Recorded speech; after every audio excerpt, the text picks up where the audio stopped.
Hi everyone, so Arrma's had these entry-level two-wheel drive 550 megas out for a while now. These are the ones that are based on the Gorgon chassis or Gorgon platform, not to be confused with the Arrma Boost 4x2 platforms. And these have been really fun little trucks to drive. And there are three types you can get. You can of course get the standard monster truck with the Gorgon. You can get a stadium truck with the Vorteks, and then you can also get the Fury two-wheel drive short course truck. But if you're like me and you want something in kind of this 11-inch-ish wheelbase, and you're choosing between the Vorteks or the Gorgon, and you're trying to decide, you can only have one, which one should I get? Both of them price-wise are going to be about the same, so there's no difference there. The main differences are going to be kind of handling characteristics and of course the appearance. The very first thing I think I look at is the appearance, because I think that's very important. Sorry for the shadow. I have to keep the sun behind me. But of course the first thing is the appearance. If you want something that looks more traditionally monster trucky, then of course the Gorgon's the way to go. It has much more tread, sidewall on the tires, no foams in it, so very like monster truck, like airy tires on here. More of a monster truck stance on it as well. It's gonna have that original high center of gravity chassis. You can see all the ground clearance down there. And then it's gonna have much taller and softer suspension compared to the Vorteks. So if it comes to the Vorteks, it has much lower profile tires with foams in them, so they're going to be a little bit better on road, and they make a nice cool squeaking noise when you slide it. The body on this one is actually going to be more durable out of the box as well. That body, unfortunately, I believe is like a PVC, so unless you reinforce it yourself, which there's videos online on how to do that, or you can see my review video for the Gorgon to see that. Unless you do that, the body's gonna fall apart pretty quickly, and you can tell that the Gorgon is not Arrma approved body-wise, because it doesn't have their don't just blast sticker on the inside. This one's gonna have all the standard Arrma stuff, because the body Lexan shell itself is going to be identical to the ones found in like the 3S and the 4x2 Boost. The only difference is the body mounting system is different. It is unique from the four-wheel drive, but you can see the body's much more durable, has the roof skids, has the cool little spoiler in the back, and this one also has a much quicker body removal system. It just has this one tab, and then it's up, and then slides back, and then it's out. Whereas on the Gorgon, you're going to have two proprietary body pins to take the whole body off. But taking a look at this with the body off, you can see compared to the Gorgon, it's pretty much like an upside down Gorgon chassis, where instead of tilting upwards for ground clearance, it tilts downwards for center of gravity. So it's going to have much less suspension travel. The Vorteks also comes with much shorter shocks and thicker oil and thicker and stiffer springs compared to both the Gorgon and the Fury. So that's going to change the handling characteristics a little bit. For my particular one, to kind of get it to drive the way I want it to, it does have Gorgon shocks on the back. But even with that said, I had to put thicker oil in it, otherwise it would just be slapping the ground over and over again. But other than the oil, these are Gorgon rear springs and shocks. So it'll have a little bit more travel than standard, but still you'll see the handling characteristics are pretty similar still to the standard. So with that quick little rambling session out of the way, let's actually drive it and see how differently they drive. Of course, these cars being not super expensive, the price has gone up with like the inflation and tariff pricing, but it's still pretty good. I'm gonna put the Gorgon over here real quick. we'll start with the Vorteks. The pricing's still not too bad. If you already have your own batteries and don't want the nickel metal pump packs that they come with, I would suggest getting the $180 battery-less versions. But turning them on.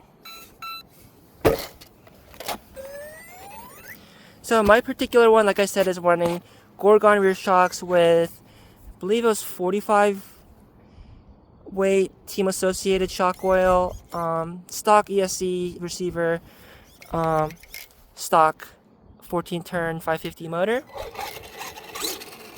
and then the preload in the front has been increased a little bit. So you can see it immediately on the grass.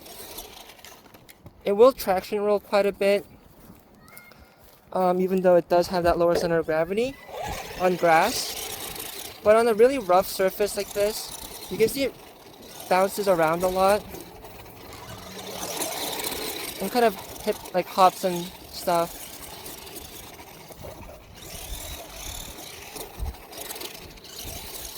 Because that suspension has that thicker damping, the lower suspension travel, and also the lower profile tires, it's gonna drive fine here, but it's not gonna be super happy. When you bring it to a more flat surface, like flat dirt or skate park or a parking lot, I feel like this one becomes a little bit more enjoyable.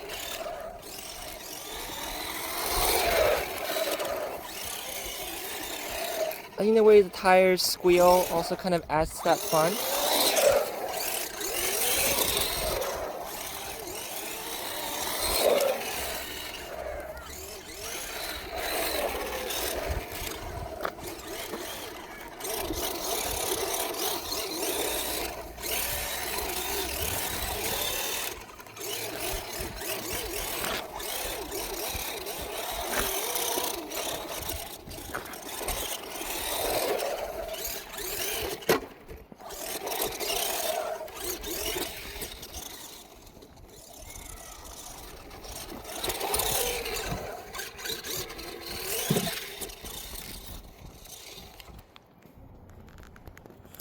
So there's the quick little run for the Vorteks. The other thing to keep in mind with the Vorteks is because the body is so much lower and closer to the shocks compared to the Gorgon, if you do huge jumps at like a skate park or something and land on the body,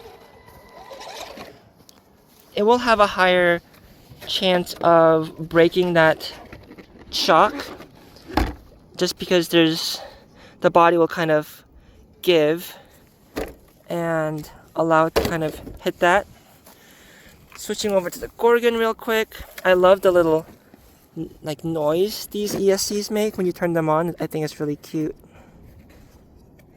If I can find it. Where are you? Right there.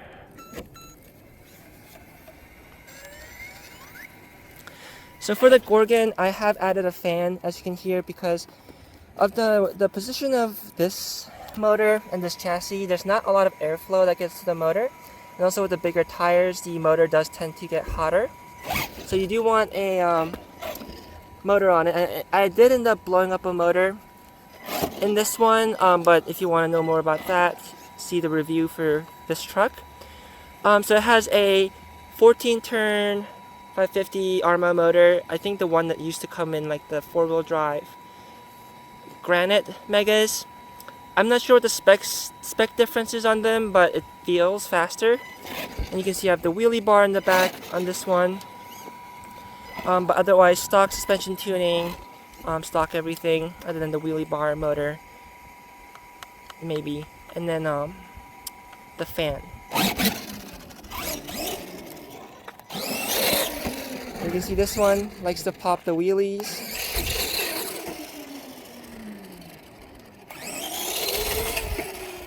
So that's a lot of fun to do.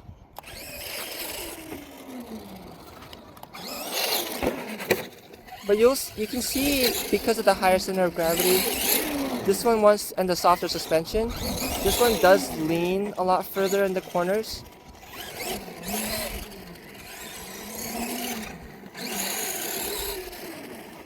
So it is more prone to rollovers.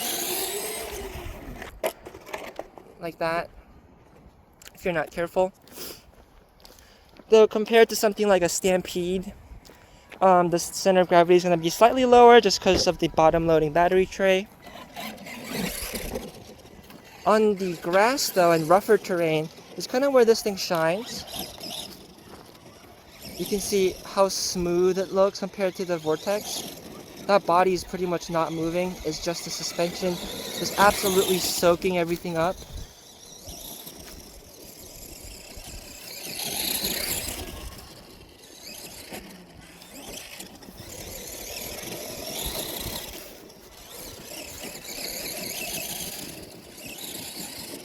If I didn't show you the Vortex running previously, you would be convinced that this is a perfectly flat piece of grass or lawn.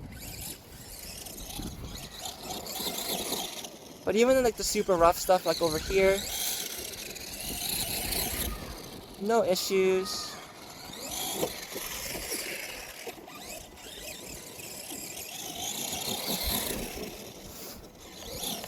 The SUV body style and the kind of the smoother body also lets it kind of front flip over easier. And then I also found that this one likes being jumped on the skateboard ramp a little bit more than the Vortex. The Vortex does amazing at the skate park, but does not seem to be super happy with the skateboard ramp for some reason. The Gorgon though is super balanced, and I really love playing with this thing.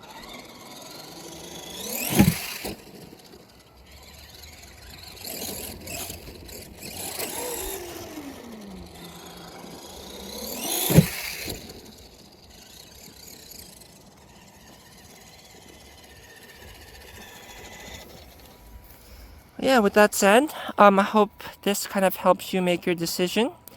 Personally, if I had to just keep one, I would probably keep the Gorgon.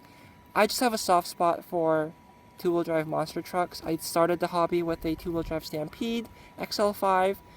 So the Gorgon has my vote, but the Vortex, of course, is also a very good truck. And I guess depending on what kind of surface you plan on running on mostly will probably influence that decision as well. But again, I hope you guys enjoyed this video, found it helpful or informative.